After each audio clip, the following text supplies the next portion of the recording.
Okay, this is Jesse Kelly from Tucson, Arizona. Jesse Kelly is running for Congress against Gabrielle Giffords in Congressional District 8. Welcome, Jesse. Thank you. Thank you for having me. Jesse, tell us a little bit about yourself.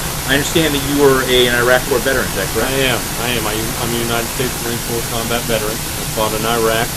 I currently manage multi-million-dollar construction companies for a project here in town. Well, actually for several projects here in town. And it's a good job. I'm happily married. I have a 7-month-old boy. What's your boy's name? His name is James. Good. He's still doesn't have full mastery of his motor skills, and he's in debt up to his eyeballs already. But he's as good as they get, and she's a great woman.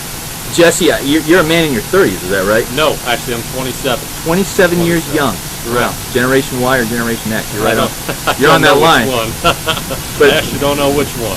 A 27-year-old man is right now. He's jumping into a campaign, and would you imagine that 2 years ago that you'd be running for Congress? Absolutely not. When I got out of the Marine Corps and came down here, I had my eyes set on the private sector, on success there. It's what I wanted for my life. It's what I wanted for my family. But I can't stand by any longer and watch politicians rip our lives apart from Washington and cause all this unrest in our country. It's time to go back and do something about it. So I'm putting my personal plans on hold, and I'm going back to do battle for the people. Now, Jesse, you mentioned to me what the American dream is, which is being able to own your own labor, being able to own your own house, being able to be your own man. Can you tell me what the American dreams mean to you? And I'm assuming that you feel that the American dream is threatened, and that is the purpose of your candidacy. Is that correct? That's exactly correct, because the American dream is under assault right now. We have an administration in Washington, a Congress, a presidency, that they feel that they have a right to your labor, to what you've worked for. They have a right to your private property, to achieve their ends and their goals. And that is not what this nation was founded on. This nation was founded on limited government. Yes, there is a rule of law, but the government does not get to invade the private sector. We have a president right now who feels that he can decide the pay of executives in the private sector. This is completely unconstitutional. The government needs to stay out of business. We continue to punish job creators in this country, and then we're shocked when jobs leave or jobs go away. That's what happens when you punish the job creator. You get the government out of business. You get the government off people's backs, and the private sector will create. The government cannot build people up. It can only tear everybody down. Jesse, I want to go over a couple things, because there seems to be a disconnect between what people believe and the way they're voting.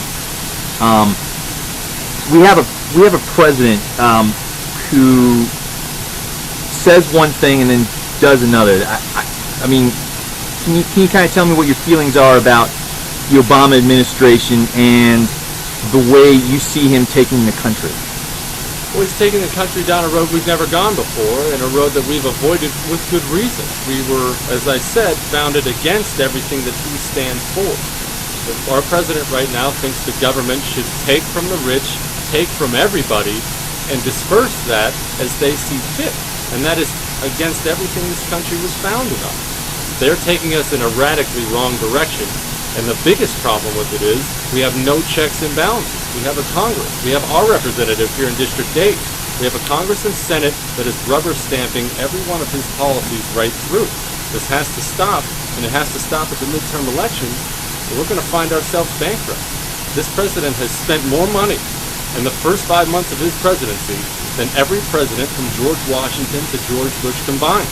That is staggering. These are unbelievable numbers, and the dollar cannot sustain itself under this. Jesse, the American people seem to blame George Bush for the economic situation, but as time goes on and the economy either improves or worsens, this is pretty much going to be the Obama economy. Is that correct? That's correct, and he'll be defined by how the economy is. That's how he'll be defined, because the American people are too busy in their everyday lives to pay attention to every detail of politics. Right now it's convenient, it's easy, the media helps them along to blame President Bush for everything that went wrong in this nation. But this will change the longer the economy stays bad, and as the economy worsens, if it worsens, it will very soon become President Obama's economy. Blaming President Bush for everything can last so long. That honeymoon ends soon, and then it's in the president's lap.